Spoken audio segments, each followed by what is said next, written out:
me do my two-step.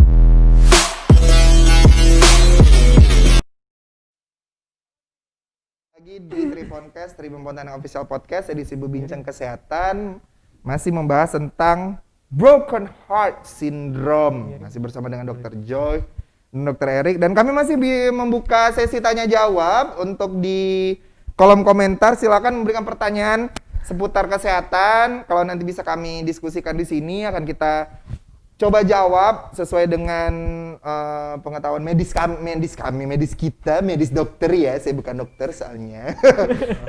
Nanti kalau misalnya yang ingin bertanya seputar tentang mungkin ada keluhan di fisiknya, atau misalnya ada kaitannya dengan broken heart syndrome ini, bisa langsung ditanyakan di kolom komentar. Karena nanti kedepannya kita akan sering berinteraksi dengan para tribuners yang sangat setia menyaksikan Berbincang Kesehatan. Ya, semoga dengan adanya Berbincang Kesehatan ini bisa terjawab segala-gala kegundahan, kegalauan yang selama ini menyertai hari-hari tribuners. Nah, itu dalam dak tuh kau. Oke. Jangan Nah, kedalaman, Mas. Jangan kedalaman. Nanti tidak bisa naik kan, tenggelam, sesak. Oke, nah kita akan kembali lagi untuk membahas Broken Heart Syndrome. Nah, ini yang masih belum diketahui, karena memang kadang-kadang itu patah hati itu tidak ada penyebabnya gitu, ya kan? Ya, kayak tiba-tiba aja.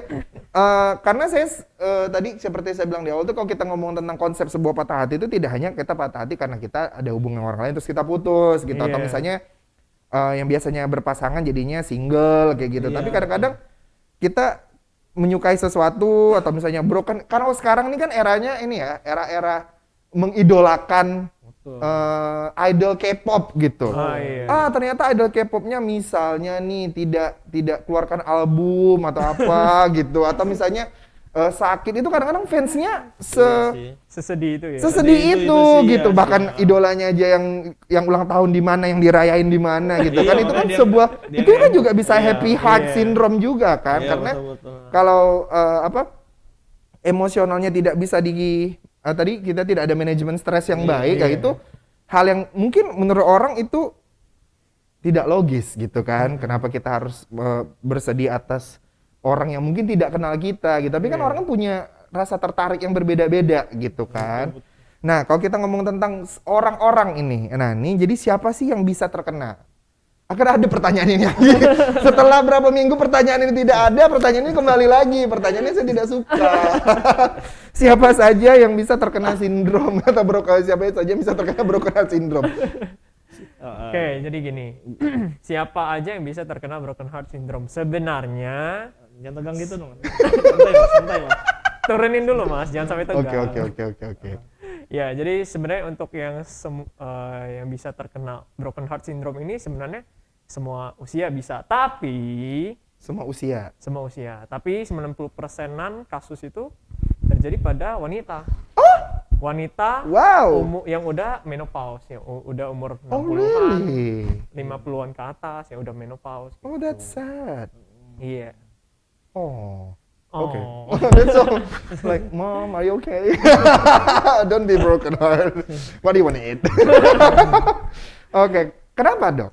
Nah, jadi gini, sebenarnya ya itu kembali lagi sebenarnya bukan tujuan apa sih?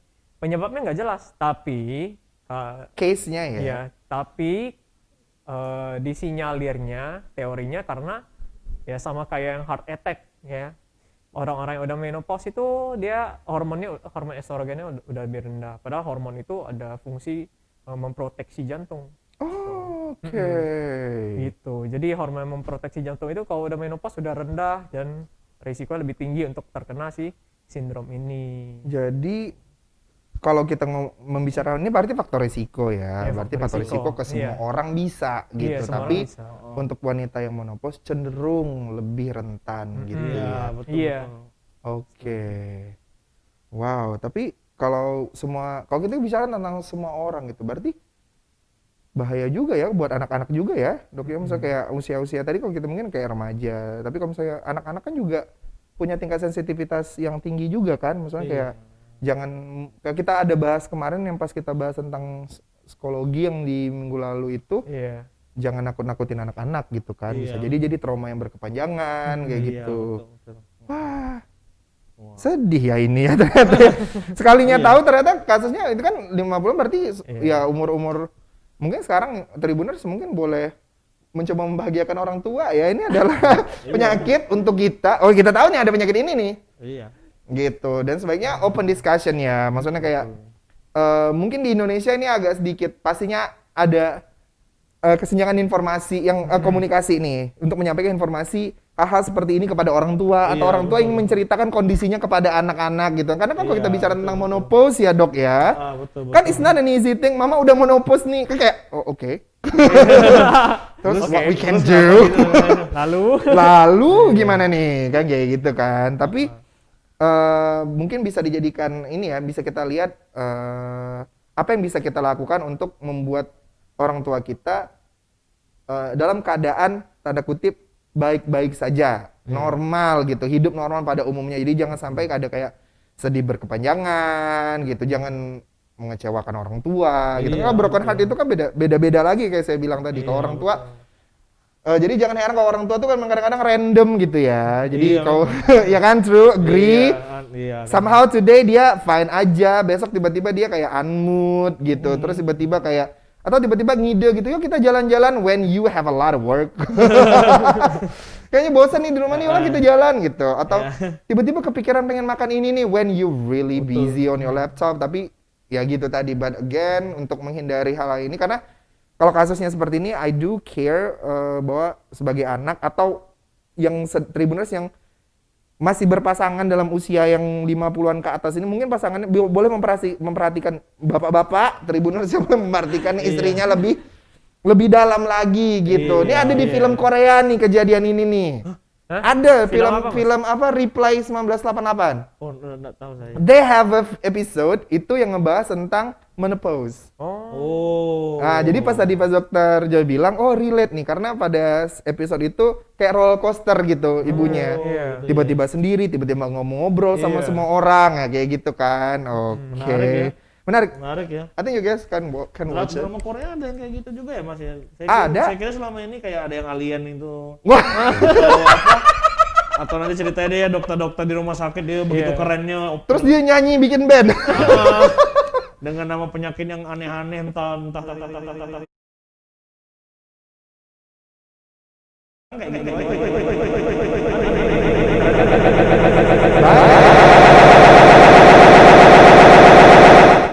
Jadi boleh lah. Jadi untung tadi dikasih tahu, karena di situ tuh tokoh utamanya justru ibu-ibu. Oh betul. Bukan, memang ada pemanisnya, memang pemain muda, tapi tokoh sentralnya adalah 3 orang ibu-ibu yang memang usianya sepertinya 40-50-an kayak gitu. Karena tentang tetangga gitu. Tadi pas bahas broken heart syndrome, that's why di episode itu si Nyonya ini kok suddenly berubah dari dia kayak kita nonton dia dari episode 1 sampai episode 9 misalnya mood boosternya tuh. Di episode 10 dia yang bikin dia drama gitu. Berarti relate nih sama ini karena tadi menopause gitu ya. Nah, kalau kita mau ngenalinnya nih Dokter Erik, biar kita kenal nih gitu. Jadi jangan broken heart-nya aja yang kita kenal, tapi sindrom ini kita kenal gitu, karena I think people broken heart every day. Orang-orang pasti patah hati gitu. Ada aja yang bikin kita secara emosional down gitu kan. Jadi kita harus kenal nih gejala-gejalanya gitu. Atau misalnya mengenali apa sih, kapan sih kita sadar nih, bisa sadar gitu kalau kita nih terkena sindrom broken heart gitu. Jadi yang pertama paling gampang itu tentu saja kayak ya itu tadi gejala serangan jantung itu kan nyeri dada. Nyeri dadanya bukan nyeri dada sembarangan gitu, bukan nyeri dada yang habis kena pukul sakit, bukan gitu. Itu enggak nyeri sih, itu ngilu kayak. Ngilu dan agak emosi gitu. Iya, tapi nyeri dada itu dia menjalar. Jadi itu menjalar ya itu nyeri dada ciri khas yang serangan jantung. Jadi nyeri dada itu menjalar sampai ke tangan sampai ke punggung gitu. Jadi menjalar dia. Nah, terus tuh dalam waktu tertentu dialami gitu. Mendadak gitu tiba-tiba muncul. Mendadak ya? Iya. Nah, itu tentu saja ciri khas yang broken heart ya itu tadi, karena habis mengalami stres emosional tadi itu. Jadi pas dia muncul itu tiba-tiba muncul tadi nyeri dada yang menjalar, nyeri dada khas namanya, dalam waktu yang sangat cepat. Nah itu boleh dicurigai gitu. Tapi kan nggak semuanya, bisa jadi memang karena sakit. Ada kan orang sedih kan sampai dadanya, aduh dadaku sakit gitu, ada kan. Nah itu. Itu kan karena beda dadaku sakit, hatiku sakit itu berbeda sakit ya kan? Tribuners. Iya. Sakit hati dan sakit dada beda ya. Jadi Iya, jangan salah sebut. bilang sakit hati tapi nanya di sini kan Nah, hati. bilangnya sakit dada Hati kan ini. ini. Sakit dada, sakit Iya. dada, enggak ada duit. Banyak benar sakitnya gitu, banyak keluhan hidupnya. Iya, makanya itu dia tadi saya bilang apa yang Oke. ciri khasnya itu tadi nyeri dada. Karena makanya dibilang mirip serangan jantung tadi. Alright. Iya, itu cara yang memang kita bisa mengenali gitu. Kayak ini misalnya teman saya, oh iya dia memang habis ini nih habis sedih gitu. Oke. Nah, terus kayak habis mengalami pengalaman yang traumatis terus kita lihat, nyeri dadanya kok mirip serangan jantung ya. Udah cepat periksain aja gitu. Jangan Oke. ragu-ragu. Jangan anggap santai kayak drama queen kau nih gitu kan. Santai boy gitu kan. Atau dia udah kaku kan. Udah santai sekali dia. Harus sekali. Udah santai sekali. Chill benar dia udah nggak peduli akan kehidupan dah dia kan, karena memang dia udah nggak hidup lagi. Makanya itu dia. Oke, tapi berarti kalau kita ambil biar Tribuners bisa ambil kesimpulan singkat bahwa broken heart syndrome ini tuh bukan hanya sindrom karena kita patah hati. Pada umumnya definisi kita patah hati karena kita putus dari hubungan, tapi merasakan sedih gitu, Betul. merasakan emosional yang sedih gitu, pokoknya moodnya tidak baik lah gitu. Iya, betul. Akhirnya membuat kita jadinya sedih terus, apa-apa sedih, makan sedih, tidur sedih, apa sedih benar gitu Jadi sedih kan. benar. Oke, silakan Tribuners yang ingin bergabung bersama kita, kami tunggu partisipasinya di kolom komentar. Sudah ada beberapa, nanti kita akan tunggu sekitar 2 menit lagi, nanti kita akan coba ya. Iya. Silakan, boleh tanya apa aja kepada Dokter John atau Ere, jangan tanya ke saya karena nanti jawabannya tidak akan pernah menyelamatkan Anda. Percayalah kepada dokter, janganlah percaya kepada saya karena saya hanya perantara gitu Oh, iya. kan. Janganlah, justru Mas Rio lah ahli ini. Masa ahli broken heart syndrome maksudnya. Ahli cinta. Oke, nah kalau tadi ini ada artikel juga di sini. Kenapa disebut dengan broken heart syndrome? Yaitu karena orang-orang apakah yang kena hanya orang-orang yang patah hati? Nah, sebenarnya penyebab ini masih belum jelas tadi ya, seperti yang dikatakan Dr. Joy dan Dr. Erik. Tapi sindrom ini diberi nama broken syndrome bukan karena tidak ada alasan, karena alasannya adalah sindrom ini dominan ditemukan pada orang-orang yang mengalami stres fisik maupun stres emosional. Betul. Nah, ini Tribuners, stres emosional yang dimaksud ini terdapat dalam berbagai hal. Misalnya nih baru saja mendapat kabar yang menyedihkan bahwa orang yang sangat kita sayangi misalnya meninggal gitu. Sedangkan kalau begitu kan kita pasti akan stres gitu, akan sedih gitu kan, karena sifatnya memang mendadak gitu. Jadi seperti itulah. Jadi jangan sampai kita terlalu berlarut-larut gitu ke dalam hal-hal yang seperti itu. Nah, oke, kita masuk ini bukan pertanyaan sih, kayaknya minta tips biar nggak terkena broken heart syndrome. Sebenarnya tadi kita udah ada bahas sih, cuma kan sedikit gitu. iya. Tapi yang saya seru sekali yang tadi manajemen stres. Iya. Betul. Kalau misalnya untuk efektifnya lah, kira-kira gimana sih sederhananya untuk dari teman-teman dari medis itu untuk ngasih tahu ke pasien, kan ibu nih karena stres itu kan abstrak ya, maksudnya kayak kita bahas ke psikologi yang minggu lalu, itu jangan menyamakan diri kita dengan orang lain gitu kan. Sedangkan kalau dari teman-teman medis pasti lebih mengerti gitu, karena masukkan ini kan ke manajemen stres tadi itu. Kira-kira kalau untuk hal yang sederhana sekali, gimana cara kita bisa mengatur gitu tingkat stres kita? Jangan ada otak biar gak mikir. Otaknya dikasih on and off gitu, power button ya. Wah, ada masalah nih, matikan dulu. Atau gimana? Mungkin Dokter Jai dulu kali. Mungkin Dokter Erik dulu. Ya udah. Jadi tadi kan ditanya yang paling sederhana ya Mas ya. Iya. Dari manajemen stres ini gitu kan, mungkin kalau dari saya sih salah satunya itu adalah ini rajin-rajin memuji diri sendiri gitu. Oh really? Iya. That's sweet. Jadi gini, I like this. I like today. Jangan sibuk memuji orang lain sampai lupa sama diri sendiri gitu maksud saya. Jadi tuh nggak ada salahnya kita kan memuji diri sendiri, kan itu tuh kan suatu bentuk positivity gitu kan. To help your life better kalau menurut saya sih gitu. Karena itu ya hal-hal kecil lah gitu. Misalnya kita habis nulis catatan, misalnya yang lagi kuliah nih lah, misalnya dia habis nulis catatan selesai gitu, coba puji diri sendiri gitu, kayak hebatnya hari ini aku berhasil satu gitu. Oke. Aku berhasil satu catatan gitu. Oke lah, bagi orang tuh lucu gitu. Kenapa ya kok hal simpel gitu, mungkin bagi saya misalnya kayak saya nggak berhasil mindahkan botol ini gitu. Nah, saya mindahin gini nih misalnya. Tapi itu bagi orang tuh apa hebatnya sih gitu. Tapi kan bagi kita kan kayak kita bisa mengembangkan kepribadian kita tuh bahwa kita tuh juga berharga gitu, kita tuh juga bisa berhak menerima pujian gitu. Dan nggak ada salahnya memuji diri sendiri, tuh nggak ada salahnya, makanya saya bilang. Itu kan yang paling gampang kan, maksudnya tiap pagi udah bisa kan kayak bangun tidur, syukur aku masih hidup gitu. Terima kasih aku masih terpilih buat hidup gitu kan bisa. Wow, thank God. Simpel banget. Thank God that I'm handsome and alive. Iya kan? Kayak gitu kan? Karena kalau kita menunggu pujian orang dari orang lain, kita harus ada effort. Iya makanya biasanya. Dan biasanya effort kita itu tidak sesuai ekspektasi orang lain, bukan Iya, ekspektasi betul. kita ya. Iya gitu betul kan? makanya. Mungkin kita dapat 80 udah cukup senang, tinggi betul. gitu, Cukup tapi senang, buat iya kan? buat Benar beberapa sih, orang, iya. Kak, you can do better nih. Dan itu bisa Orang tua passion Iya kan? orang Asian kan? Asian typical Asian ya. parents, iya. Doesn't matter how good you Iya. are in a school, but you're bad at math, you're bad. 90s not enough bro. 90s Kalau not nggak enough.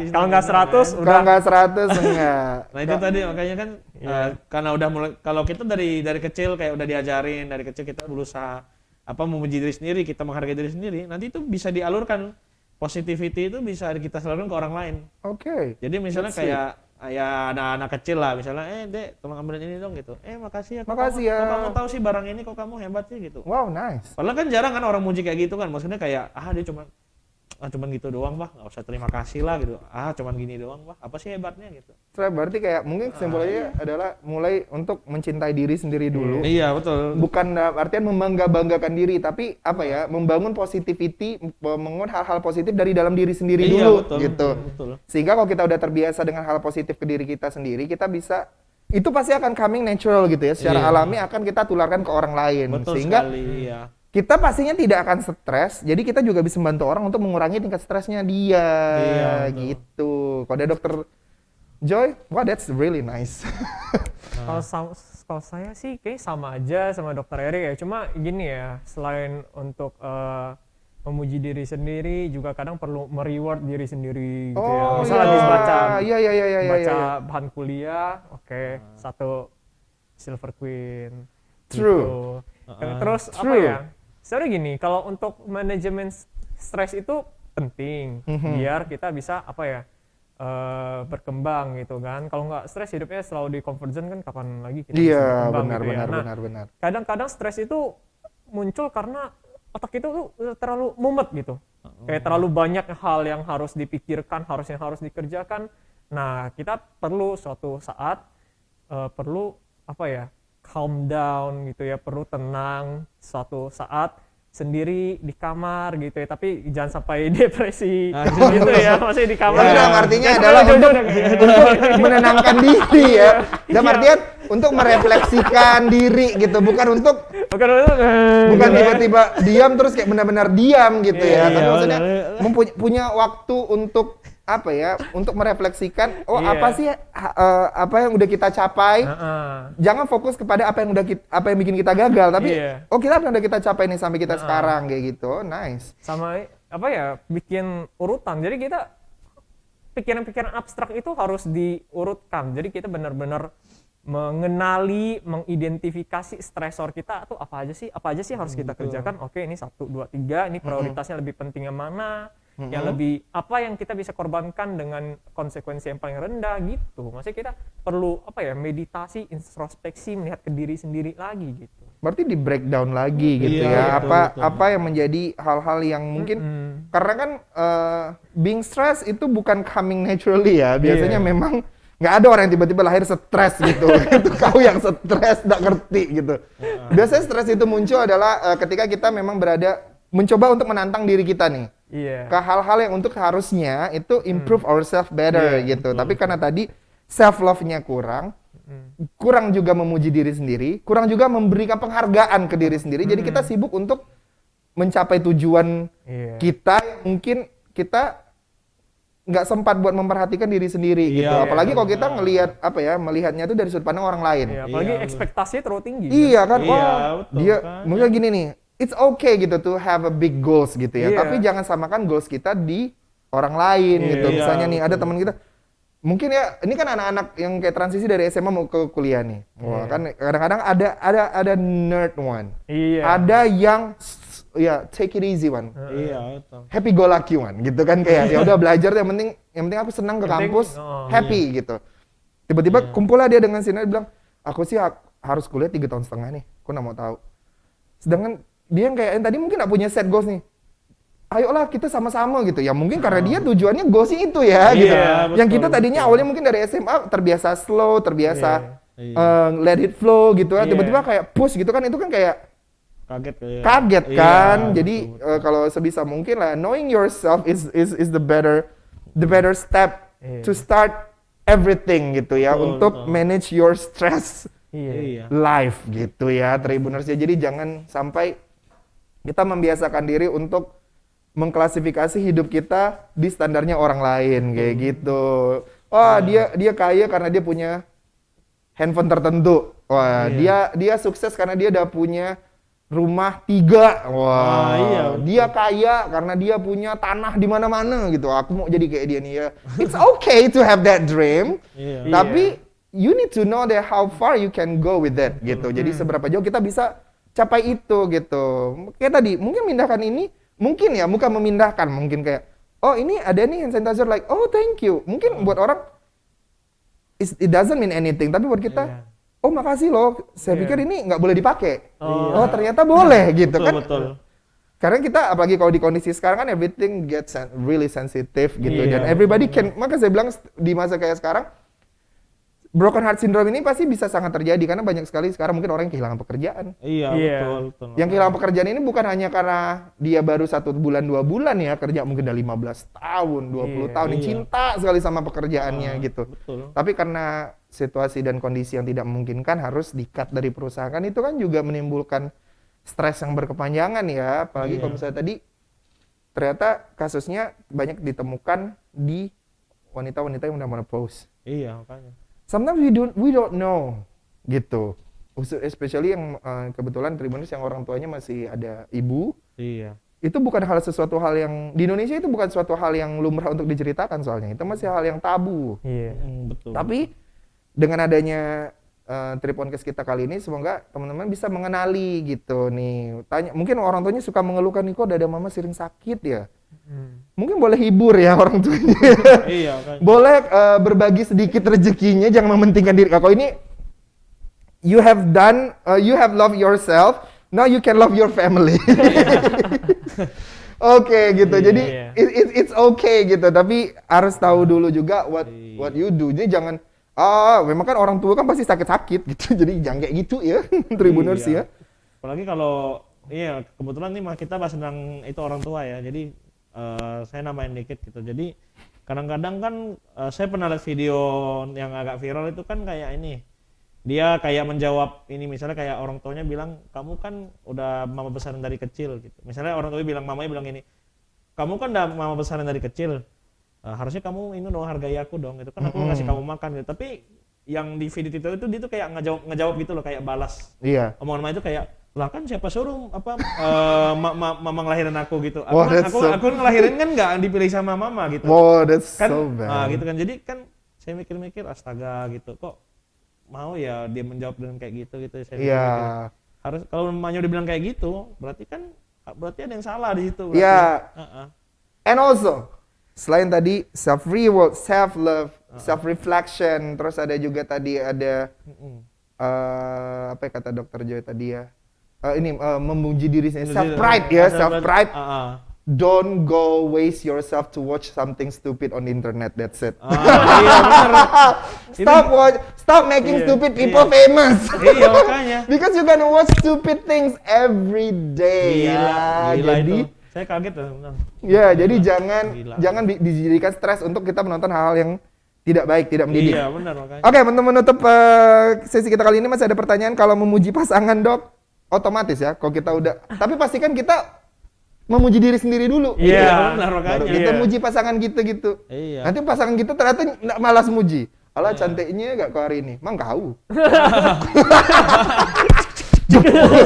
Zup. Iya kan? Walah. Jadi kita udah harus punya self system yang kuat dulu nih gitu. Iya. Jadi pas kita memuji itu bentuknya tulus gitu, bukan untuk mengharapkan pujian balik Iya. gitu. Karena biasanya respon itu yang bulletproof itu kan yang mental itu loh. Oke, soalnya ada nggak dokter yang mengayomi orang yang terkena broken heart? Broken heart syndrome ada. Kalau orang yang terkena broken heart cari cewek baru atau cari pacar baru ya. Jangan manja segala macam kayak gini pun dokter nggak yang nguruskannya. Kecuali dokternya adalah pacarnya. Oke, ya kan? Baiklah, terima kasih dokter Erik, dokter Joy. Bagian ini biar saya yang jawab ya, ini agak nggak ada medisnya. Cari pacar ya operator, jangan sedih. Oke, terima kasih Tripuners sudah menyaksikan Triponcast edisi Bimbingan Kesehatan kali ini dengan tema Yuk Kenali Broken Heart Syndrome. Kita akan kembali lagi nanti di Triponcast edisi Bimbingan Kesehatan selanjutnya dengan tema-tema dan topik-topik lainnya. Terima kasih Dr. Joy, Dr. Erik sudah bergabung kali ini. Dan kita harap semoga Triponcast Bimbingan Kesehatan ini bisa menjadi jawaban-jawaban dari pertanyaan-pertanyaan Tribuners tentang kesehatan sehingga tidak mencari jawaban sendiri atau membuat self diagnosa sendiri gitu ya, atau diagnosa pribadi. Harus tetap bertemu dengan dokter atau melakukan treatment yang dianjurkan oleh dokter. Baiklah, saya Rio, sampai berakhir pekan. Sampai jumpa. Nice. Selesai. Nice. Why me do my two-step?